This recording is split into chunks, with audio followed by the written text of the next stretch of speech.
ozugbo oyisi nabatasịrị ọha bịara ije n'ụbọchị a ebidoziri mebe mmemme n'ụzọ pụrụ iche ya bụ isi sekpụ ntị mmemme a oyisi kpọlitere okenye kachasị ya bụ onye kachasị mee okenye n'obodo Ogbeke na Ukwuruta ka ọ bịa kpube igwe na-ezoro ọha nke abụọ Igwe Okechukwu nọ na obodo Egbune okpu dịka eze.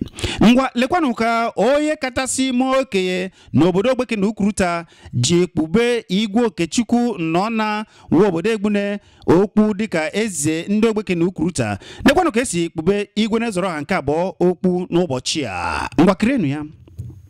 By the virtue of the powers vested on me by the community and the Constitution, hereby ask our Igwe to step forward for the official coronation.